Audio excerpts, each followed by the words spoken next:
एक था ढोलकिया, बिल्कुल अकेला।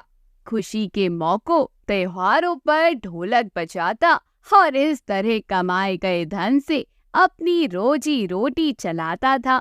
समय बीता, ढोलकिया बूढ़ा हुआ और इतना लाचार हुआ कि घूम घूम कर ढोलक बजाना उसके बस की बात नहीं रही। लेकिन सौभाग्य से गांव वाले दयालु थे, इसलिए वे बारी बारी से उसके घर खाना पहुंचाने लगे।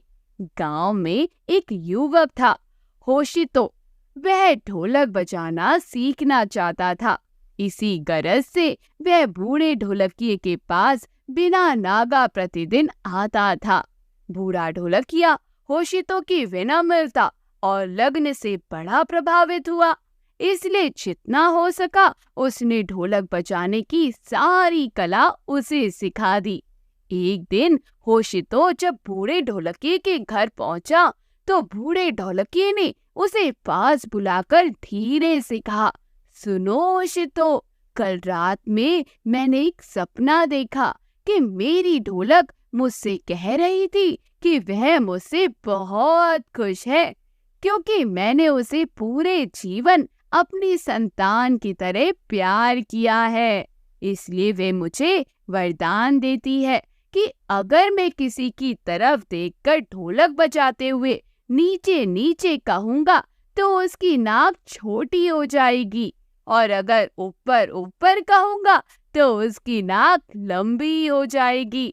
होशितो, अब मेरे तो पूरे दिन होने वाले हैं, सो मैं चाहता हूँ कि यह ढोलक तुम संभालो और इसके जादू से लोगों का भला करो। लेकिन इससे पहले तुम्हें एक वचन देना होगा। होशितो ने कहा, आप विश्वास रखें गुरुदेव, आप जो कुछ भी कहेंगे उसका पालन पूरी जी जान से करूँगा। प्रिय होशितो, मैं बस इतना ही चाहता हूँ कि तुम इस ढोलक का उपयोग केवल भलाई के लिए करना, कभी पैसा कमाने या अपनी उत्सुकता के लिए इसकी शक्ति का प्रयोग मत करना बेटे। बूढ़े ढोलकिये ने होशितो से कहा।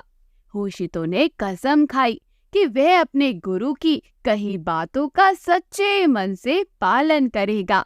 इस घटना के कुछ दिनों ही बाद बूढ़ा ढोलकिया चल बसा। होशितो ने अपने गुरु का अच्छी तरह से अंतिम संस्कार किया और ढोलक लेकर उस गांव से चला गया। होशितो गांव-गांव घूमकर लोगों की छोटी बड़ी नाकों को उनके चेहरों की बनावट के अनुरूप सही करके लोगों की भलाई करने लगा। एक दिन उसे पता चला कि राजकुमारी अपनी छोटी नाक के कारण काफी परेशान है। अगले ही दिन वह ढोलक लेकर राज दरबार में पहुंचा। ढोलक के चमत्कार से राजकुमारी की नाक सुंदर हो गई। खुश होकर राजा ने उसे काफी धन दिया और उसे अपना दरबारी भी बना लिया। अब तो होशितो की दौलत और शोहरत में दिन दूनी तरक्की होने लगी। कहते हैं कि ज्यादा धन आदमी का मन बदल देता है। होशितो के साथ भी वही हुआ। एक दिन होशितो अपने महल के विशाल बाग में हरी भरी नरम घास पर लेटा हुआ था। पास ही उसकी ढोलक पड़ी हुई थी कि अचानक होशितो को ख्याल आया कि आज देखा जाए कि ढोलक को बजाने पर नाक कितनी ऊंचाई तक जा सकती है। यह सोचते हुए होशितो अपने गुरु को दिया हुआ वचन पूरी तरह से भूल गया और ढोलक को अपने पेट पर रख उसे जोर जोर से बजाते हुए ऊपर ऊपर कहने लगा। ढोलक की थाप और ऊपर ऊपर की आवाज के साथ साथ नाक धीरे धीरे लंबी होती गई, आसमान को छूने लगी। बढ़ते बढ़ते नाक बादलों तक जा पहुंची। इतने में दो गिद्ध उसकी नाक के पास उत्सुकता से मंडराने लगे और उस पर चोंच का तीव्र प्रहार करने लगे। असीम पीड़ा से घबराकर होशितो ढोल बजाता हुआ नीचे नीचे कहने लगा, लेकिन तब तक देर हो चुकी थी। गिद्ध नाग को अपनी ओर खींचते हुए आकाश में ऊपर की ओर उड़ने लगे। परिणाम स्वरूप होशितो की नाक तो छोटी होती गई, लेकिन गिद्धों द्वारा नाक खींचने के कारण वह आसमान की ओर उड़ता चला गया। होशितो की नाक जब पहले जैसी हो गई तो वह गिद्धों के काफी पास पहुंच गया। अपने करीब आदमी को देख गिद्ध डर गए और उनकी चोंच से होशितो की नाक छूट गई।